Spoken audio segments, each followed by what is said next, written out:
Good morning, everyone. My name is Kevin Kim. I'm in the Department of Melanoma Medical Oncology. And second part of the talk today, the session today, is more of a treatment for systemic treatment, more advanced disease management, which include target therapy, immune therapy, as well as some brain metastasis management. So first, let's talk about target therapy. And this is a very simplified graph, or the picture of the cells. And you can see that this pinkish round is, let's say this is the melanoma cells. And in between, there's a lot of things happening. So let's look more details about this so-called pathways. Let's consider this line as the membrane, or the outlining of the cells. This is outside. This is the below, inside the cells right here. A lot of proteins happening, actions happening at the time. And frequently, in melanoma, there's certain proteins, genes are mutated. So there's change in the genes and DNAs that cause the melanoma to grow faster. And common mutations are called BRAF mutations. From earlier talk this morning, you heard about some BRAF mutations. Basically, what it means is there's a DNA change, abnormal change in the gene causing abnormal protein productions.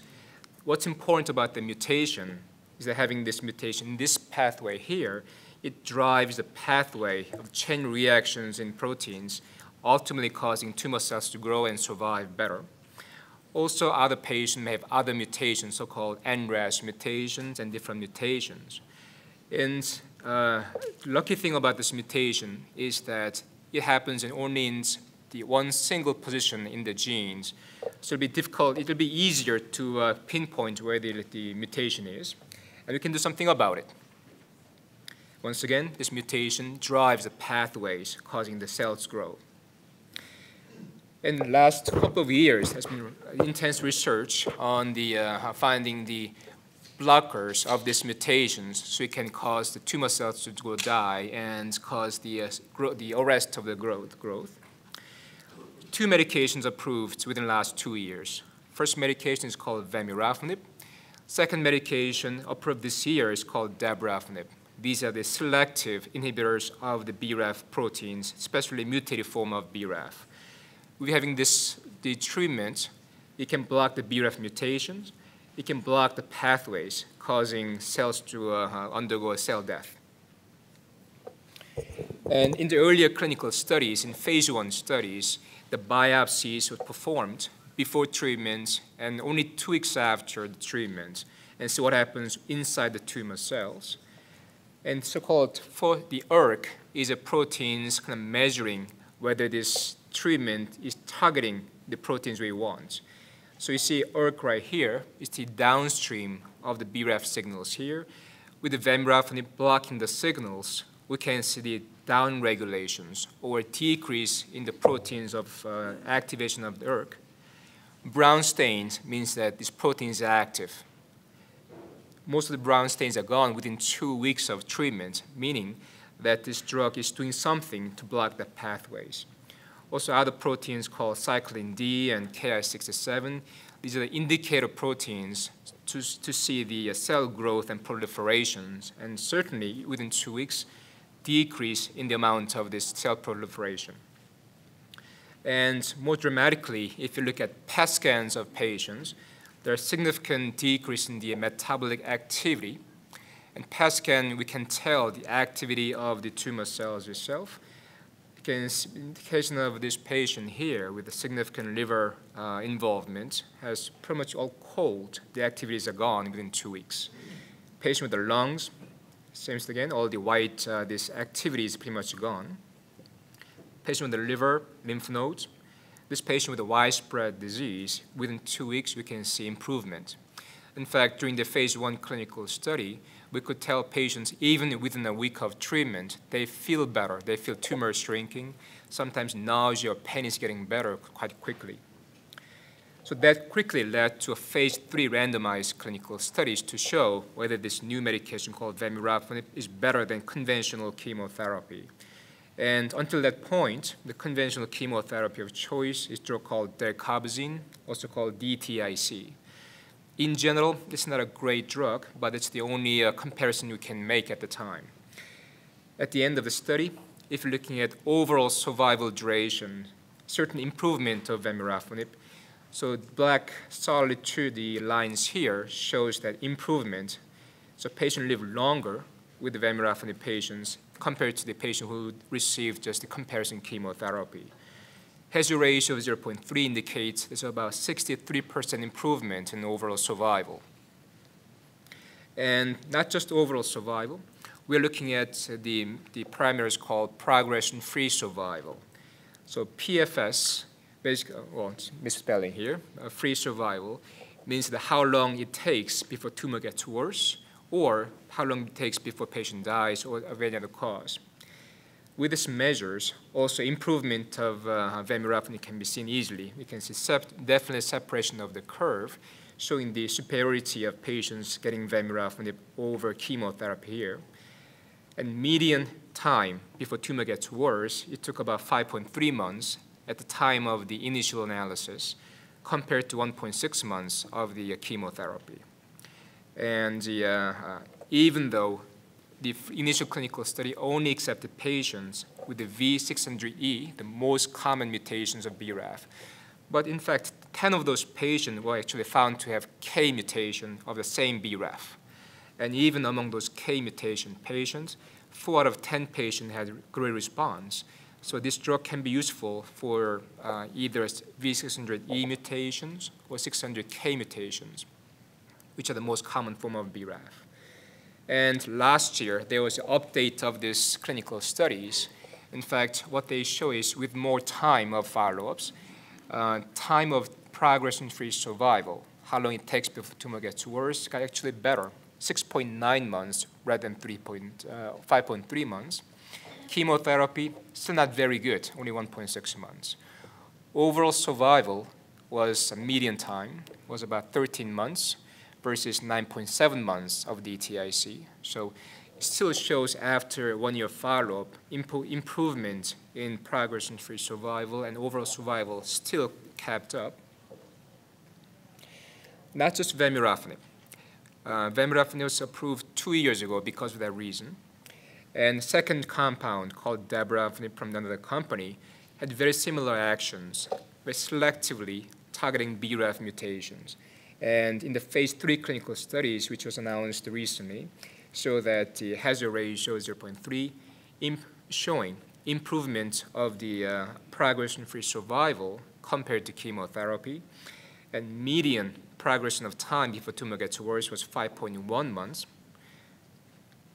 But once again, with the follow-up studies, after 1 more year of follow-ups, the median progression-free survival was 6.9 months. Definitely beats the chemotherapy. And if you look at these 2 medications, Vemurafenib and Dabrafenib, median time of tumor duration before tumor gets worse is almost exactly the same. In terms of response, which means significant tumor shrinkage, happens about 50% of the patients. So we can see that these 2 medications are very similar in activity. And as a result of this clinical study, Dabrafenib was approved by FDA this year, in May this year. So now we have 2 choices if patient has BRAF mutation. Even though this drug, Dabrafenib, the main purpose of the clinical study was to see the improvement of time before tumor gets worse, of course, we have to look at the overall survival and how long patient lives in general. And many of the patients initially randomized to chemotherapy group was crossed over to receive a Dabrafenib later on. So that washes away some of the survival benefit.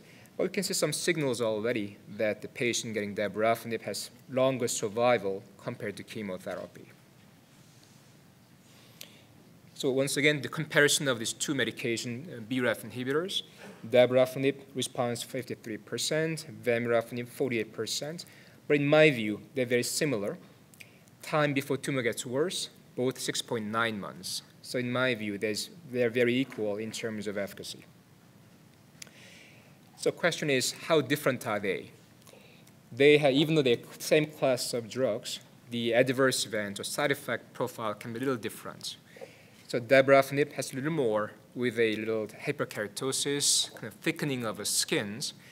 Also, pyrexia means fever. So fever is more common compared to Vemurafenib, causing more fatigue, arthralgia, so joint aches, and also development of squamous cell carcinoma and the skin condition called keratoconthoma, which is the treatment-related. Dabrafenib can also have the side effect, but tend to be a little less than Vemurafenib in general. So since you have two choices of medications, your physicians and the patient yourself can decide which one is better, looking at the side effect profiles. And how about patient who doesn't have BRAF mutation? If you give this drug, is it worth trying this drug or not? In the early phase 1 clinical studies, patient didn't have this BRAF mutation, didn't have any response or any benefit from this treatment. So this yellow line here is the patient without BRAF mutation, or patient received very low dose of treatment, and of course there's no response. In fact, there were 5 patients with a wild type, no BRAF mutations, and basically nobody responded to it. So it's very important. If you don't have BRAF mutations, then this drug will not be applicable. In fact, there's some thought that it may make things worse. Tumor may even grow faster in this medication. So it's very important to check the BRAF mutation. Also, this year, the third drug was approved if patient has BRAF mutation. This is different target called MEK proteins, and same pathways. So the goal of this new medication is block the downstream pathways. So block this pathway here, cascade reactions below. So no matter what happens here, we can block the signals here, still causing the same tumor death. It's called MEK inhibitor. That's a class of drug. And Trametinib, now it's called Mekinist, is a new medication selectively block these proteins. That's why it's target therapy. In the phase 2 clinical studies, we could see some good response. 25% of patients has significant tumor shrinkage, and median time of tumor getting worse, so 4 months. This graph shows more than half of the patients, nearly 2/3 of patients have tumor reduction to start with. That quickly led to phase 3 clinical studies randomized between the Trametinib, the MEK inhibitor, versus chemotherapy of doctor's choice. And just like BRAF story, we could see improvements of MEK inhibitors in terms of progression-free survival. Once again, it took longer time before tumor gets worse with Trametinib compared to chemotherapy. Median time was 4.8 months versus 1.5 months of chemotherapy. And this was statistically significant difference. And this was the main reason that FDA approved the drugs, saying that this drug is good enough, it does what it's supposed to do. And response rate, tumor shrinkage happens about 22% of the patient with Trametinib versus 8% of chemotherapy, so still superior to chemotherapy.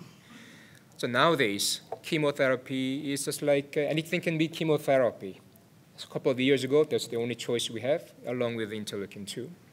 But now we have a number of the options for this patient with the BRAF mutations. Even survival, overall survival, half of the patient getting chemotherapy first was crossed over to allow to get these medications at the end, but still there's improvement in survival with the Trametinib. This, as a class of drugs, a couple of things can happen as a side effect. Skin rash, diarrhea is very common, but most patients, they think this is not intolerable. It's mostly tolerable to treatment. And some swelling around the body, around the eyes and the legs, and fatigue tend to be more common side effects. So these target therapy, either BRAF mutation inhibitors or MEK inhibitors, tend to be less in terms of severe side effects, such as severe infections or bleeding problems tend to be less than chemotherapy, which is good, but it's not perfect. Patient may have some fatigue, some joint aches and rash and so on. But it's very important to know if patient already received BRAF inhibitor first, they failed, or patient tumor gets worse, then try MEK inhibitor, then somehow it doesn't work. So there's some cross-resistance between those two classes of drugs. So it's important to know not to try single-agent MEK inhibitor after failing BRAF inhibitors first. So in my view, we have a number of options now. 2 BRAF inhibitors, 1 MEK inhibitor. I think most oncologists will agree that if you have to compare between BRAF inhibitor versus MEK inhibitor, BRAF inhibitor will be better because of tumor shrinkage is better, and it can cause a longer time before tumor gets worse. But maybe we can do better by combining some of the medications together. The reason is that, once again, half of the patient, tumor will get worse after 6 to 7 months. And there's a number of reasons why this may happen. We find out more each year. In fact, every few months, there's more papers coming out working with the mechanisms of resistance. And it could be any signals that can bypass BRAF signals. Patient may have new mutations at NRAS causing different pathway activation. Patient may have mutations of other proteins that still drives the signal pathways. Sometimes receptor kinase, different proteins can be activated, causing bypass effect. So one strategy is many times this pathway is active again at the time of progression. So let's do 2 together. Let's do BRAF inhibitor and MEK inhibitor together to strongly block these pathways. In fact, last 2 years, there has been studies of combinations of BRAF plus MEK inhibitors. Looks quite promising. Initial presentation shows most of the patients have tumor reductions. So anything below 0 means tumor reduction to start with. So almost 90% of the patients or more had tumor reduction to start with. Some of them significant tumor reductions. Very encouraging. That led to randomized phase 2 clinical studies to compare single agent Dabrafenib BRAF inhibitor versus 2 different doses of the combinations of MEK plus BRAF inhibitors. So if you compare single agent versus the combinations of BRAF plus MEK, full dose, this is the full dose effect that takes much longer time before tumor gets worse compared to single agent BRAF inhibitors. Median time before tumor gets worse was 9.4 months with a combination versus the 5.8 months of the single agent. And this is statistically significant numbers, even though this is a small number of patients we are dealing with here. And at the current time, there's phase 3 studies ongoing to prove this point with the larger patients. So if this combination tends to be proven to be better than single agent with these current studies, we may have a number of options, maybe even combination, maybe even better than single agents. But as of 2013, still a standard FDA indication is 1 drug at a time. But times are changing.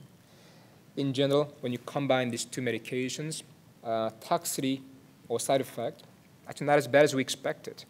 In fact, many of the side effects are still tolerable. Interestingly, development of skin cancer called squamous cell carcinoma is less with a combination because the second medication, MEK inhibitor, blocks the development of these new skin lesions. So maybe it's possibly the best of both worlds, better efficacy, maybe tolerable, better side effect. Certainly some patient, even combination, it may not work. After a while, it may progress. We need more research to see why that happens, what else we have to block. Maybe the answer is like HIV, the environment. Maybe 1 drug doesn't work, 2 drug works better. Maybe triple medication is the rate to control. Maybe they might be the same thing in the melanoma as well. Not just BRAF, but different subtypes of melanoma has different mutations. And certain subtypes of melanoma called acral melanoma or mucosal melanoma tend to have c-KIT mutations more commonly. Patient with a uveal or eye melanoma has no BRAF, no c-KIT, but different mutation called GNAQ mutations. So this is time to find out which patient has which mutations so we can target. Briefly speaking, KIT mutation patients, there's c-KIT inhibitors. We have a number of agents, but nothing FDA approved at this moment. Research is ongoing, so I strongly recommend patients with the BRAF the c-KIT mutations to go into clinical studies of c-KIT inhibitors. GNAQ, GNA11 mutations, mostly eye melanomas, there's some promising results showing that MEK inhibitor that can be useful for these patients, but still, it's still too early to say for sure. And my guess is a drug called MEK inhibitors based combination approach may be better. But as of 2013, there's nothing standard at this moment. So once again, participating in the clinical studies is very strongly encouraged if you have c-KIT mutations or GNAQ mutations. NRAS mutation are the common, about 20% of patients with melanoma. There's no standard at this moment. We do chemotherapy, immune therapy. There's some promising results of, once again, MEK inhibitors has some results, has shown about 20% response rate. And my guess is probably this single agent may not be strong enough. Maybe we have to combine, once again, in the clinical study settings. So future directions of melanoma in target therapy. First is maybe the combinations of BRAF plus MEK, maybe better than single agent, and phase 3 study will tell us about the result for it. And this is time of personalized medicines. Everybody's tumor is different. We'll find out patient may have BRAF mutation plus some other mutations. Their treatment may be different. So we have a number of things that we can do. And at MD Anderson, along with other medical centers around the world, we're looking at different combinations depending on what mutation you have, what different gene changes you have. And what's the question is, what happens if patient has BRAF inhibitors? It doesn't work. Should it continue BRAF inhibitor or not beyond? That's something that nobody knows the answer for. So now their active research can be, what should we do after a patient fails MEK or BRAF inhibitors? The more promising is combinations of target therapy plus immune therapy. Dr. Schnall, our next speaker, will tell us more about exciting research in immune therapies, but maybe combination may be better. We have to make sure that they are tolerable and safe. It's very important that we get tumor samples, as Dr. Wargo just told us this morning. We have to get some better research, get some blood samples, tumor samples, before and during and after. Let's see what happens within the tumor so you can learn more about tumor, the biology of melanoma, and treatment effect. So with this, I'll conclude my talk, and then I can give some answers to any questions at the end of the sessions at QA meetings. Thank you.